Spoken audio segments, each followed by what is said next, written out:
Hi everyone. Today is Wednesday, April 1st, and today we're going to talk about the mathematical relationships between the pressure, temperature, and volume of a gas. So on Monday we talked about these concepts together and we looked at that simulation. And on Tuesday you took a look at the relationship between the temperature and the volume of a gas in your mini lab. And today we're going to talk about how to do the math to describe each of these relationships. So important things to remember are that your volume should be in liters, that's capital L. Temperature should be in Kelvin, it's capital K. So we're going to take our Celsius temperature and add 273. And then pressure is usually going to be in atmospheres, ATM, unless you're told differently in the problem, and we'll look at a couple examples of that. The first thing that we're going to talk about is called Boyle's Law. Boyle's Law describes the relationship between the pressure and the volume of a gas. And we saw on Monday that this is an inverse relationship. So as the volume of your gas decreases, the pressure is going to increase. Your gas particles are going to have less space to move around, so they're going to collide more often, and that's going to increase the pressure. So the mathematical equation that we use to describe this is P1 V1 equals P2 V2. All right, so that's P1 times V1 equals P2 times V2. The subscript 1 means those are your initial conditions, so your initial pressure and your initial volume. And the subscript 2 means that that's your final pressure and the final volume. Let's do an example together to see how to use Boyle's Law. All right, so here's the situation. We've got a diver who blows a 0.75 liter air bubble while he's 10 meters underwater. That air bubble is going to rise to the surface, and as that happens, the pressure goes from 2.25 atmospheres to 1.03 atmospheres. And so what we want to figure out is what's going to be the volume of the bubble at the surface. All right, so first we have to figure out what all our variables are, P1, V1, P2, and V2. All right, so take a second and see if you can identify each of these variables. So the initial pressure, the initial volume, the final pressure, and the final volume. All right, so take a look at what you wrote down. Our initial pressure is 2.25 atmospheres, and our initial volume, V1, is 0.75 liters. We're told in the problem that our final pressure is 1.03 atmospheres. That's our final pressure. And then we don't know our final volume yet. That's what we're trying to figure out. All right, so now what I want you to do is pause again and see if you can use the equation for Boyle's Law, P1 V1 equals P2 V2. And I want you to see if you can figure out the final volume of the air bubble. All right, so if we plug in our initial values for pressure and volume, that's 2.25 atmospheres and 0.75 liters, we're going to see that that's equal to 1.03 atmospheres times V2, which we're trying to figure out. So when we solve for V2, we get an answer of 1.6 liters. So we want 2 sig figs here because we've got 2 sig figs up here, and that's our smallest number of sig figs. And then the unit's going to be liters, again, because this is a volume. So we can see that our pressure went down from 2.25 to 1.03. And because this is an inverse relationship, our volume went up. So from 0.75 to 1.6 liters. The next relationship that we're going to talk about is the relationship between volume and temperature. And so we call this Charles's law. And so as you heat up a gas, as you increase the temperature, the volume is also going to increase. And so this is a direct relationship. So this is what you saw yesterday in your mini lab. You also see this in things like a hot air balloon, right? So as you heat up the air, the balloon inflates and the volume gets larger. So we can see here the relationship on a graph as the temperature goes up, the volume goes up. And then in pictures over here, as those particles heat up, they start moving faster, they start colliding more and colliding harder, and that's going to force the volume of the container to expand. So the mathematical equation that we use for this is V1 divided by T1 equals V2 divided by T2. So again, our initial volume divided by our initial temperature equals our final volume divided by our final temperature. We have to remember here that temperature always needs to be in Kelvin. All right, so let's look at an example of Charles' law. So let's say we've got a helium balloon and it's in a car, and that balloon has a volume of 2.32 liters at 40 degrees Celsius. If we park that car somewhere on a hot day and the temperature inside the car goes up to 75 degrees Celsius, what is the new volume of the balloon, assuming that the pressure remains constant? All right, so here we want to remember that first we have to change all of our Celsius temperatures to Kelvin. And I want you to take a second and identify your initial volume, initial temperature, final volume, and final temperature. And again, those temperatures should be in Kelvin. All right, so the problem tells us that our initial volume is 2.32 liters, that's V1. Our initial temperature was 40 degrees Celsius, so we add 273 to that to get 313 Kelvin. We don't know our final volume of the balloon yet, that's what the question is asking us. And our final temperature was 75 degrees Celsius, which we add 273 to get 348 Kelvin. Now let's check out this equation. So V1 divided by T1 equals V2 divided by T2. All right, so see if you can plug in the variables that you know to solve for V2. All right, so when we plug in our initial volume, 2.32 liters, divided by our initial temperature, we set that equal to V2, what we're trying to figure out, over 348 Kelvin. And then we want to solve for V2. So what we want to do is take 2.32 divided by 313. And then what we want to do is multiply both sides by 348.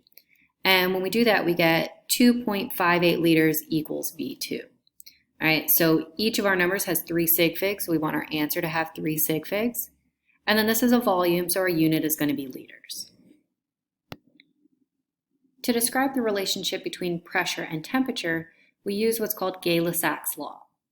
All right, so this describes the direct relationship between the pressure and the temperature when you have a container where the volume cannot change. So this would be like a hard, rigid metal container that will not get bigger. The volume will have to stay the same. So as the temperature increases, the pressure will also increase. All right, and again, we can see that in the form of a graph here. So as the temperature goes up, the pressure also goes up.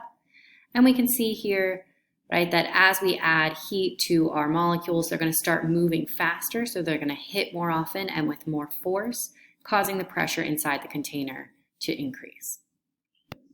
Here's an example of how to use Gay-Lussac's law. So it's going to be a lot like Charles' law, except instead of volume in the numerator here, it's going to be pressure. So we've got initial pressure divided by initial temperature equals the final pressure over the final temperature. And again, that temperature must be in Kelvin. So this practice problem says that the pressure of oxygen gas inside a canister is 5 atmospheres at 25 degrees Celsius. Let's say you take that gas canister and you hike up to the top of Mount Everest, where the temperature is negative 10 degrees Celsius. So when that's the case, what is the new pressure inside the canister? So first take a minute here and identify your variables. So what is the initial pressure? What is the initial temperature? What is the final pressure? And what is the final temperature? In this example, our initial pressure is 5 atmospheres. Our initial temperature was 25 degrees Celsius, so we add 273 to get 298. Our final pressure is what we're trying to figure out. And our final temperature is negative 10 degrees Celsius, which is 263 Kelvin.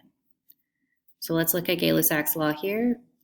Initial pressure divided by initial temperature equals final pressure over final temperature. Take a minute to plug in the variables you know and see if you can solve for P2. All right, so when we plug in P1 and T1 and T2 over here, we get 5 divided by 298. And then we can multiply both sides by 263 to solve for P2. So we get an answer of 4.41 atmospheres as our final pressure. And we can see this makes sense with what we know about pressure and temperature because the temperature went down and the pressure also went down, right? So that's what we expect to see. Finally, we're going to talk about what's called the combined gas laws. So all that it does is combines the relationships of Boyle's law, Charles's law, and Gay-Lussac's law all into one. The good news is that if you memorize any gas law, it should be just this one because all of the other 3 are sort of baked in. All right, and so it shows us how pressure is inversely proportional to volume and directly proportional to temperature, and how volume is directly proportional to the temperature. So you can see it's just like we took all the other gas laws and mashed them all together. So here we get initial pressure times initial volume divided by initial temperature, and that's going to be equal to our final pressure times our final volume divided by our final temperature. So if you have a situation where either the pressure doesn't change or the volume doesn't change or the temperature doesn't change, you just leave that variable out of the combined gas law and it becomes one of the other three gas laws that we just talked about. Let's look at an example of using the combined gas law. So again, P1 V1 over T1 equals P2 V2 over T2. All right, so here we've got a gas at 110 kilopascals and 30 degrees Celsius, and we put that into a flexible container with an initial volume of 2 liters. If the temperature is then raised to 80 degrees and the pressure changes up to 440 kilopascals, what is the new volume? So again, the first thing that I want you to do is identify all of the variables. So P1, V1, T1, P2, V2, and T2. So we should see here that our initial pressure is 110 kilopascals. Now this is a different unit from the other practice problems, but that's totally fine. As long as our two units are the same as each other, we don't need to change that unit for pressure. Our initial volume is 2 liters, and our initial temperature, we still need to put this in Kelvin, so it was 30 degrees Celsius, which is 303 Kelvin. Our final pressure has increased to 440 kilopascals. We don't know our final volume, and our final temperature is 80 degrees Celsius, which is 353 Kelvin. Now, it's not easy for us to predict whether our volume should be bigger or smaller. Our pressure goes up, which should make our volume go down, but our temperature also goes up, and the temperature increase would cause the volume to increase. So we're going to have to plug in all of our variables to see what actually happens here, whether the volume goes up or down. So our combined gas law, again, P1 V1 over T1 equals P2 V2 over T2. All right, plug in all of the variables that we have and solve for V2. All right, so when we plug into our equation here, we should plug in 110 kilopascals times 2 liters divided by 303 Kelvin and set that equal to 440 kPa, kilopascals, times V2 divided by 353 Kelvin. Now we want to solve for V2. So the first thing that we want to do is plug in 110 times 2 divided by 303, solve everything on this side of the equation. And then what we can do is multiply both sides by 353 and then divide both sides by 440. All right, so we're going to solve everything on the left side of the equation, then multiply by 353 and then divide by 440. And when we do that, we get 0.58 liters. So we look up here and we see we've got 2 sig figs in our pressure, 110 and 440. So we should have 2 sig figs in our answer. And the unit for this is going to be liters because this is a volume. Now that you've completed all of these practice problems, please submit a picture of your work on Canvas. Hope y'all have a good day, and I'll see you on Thursday.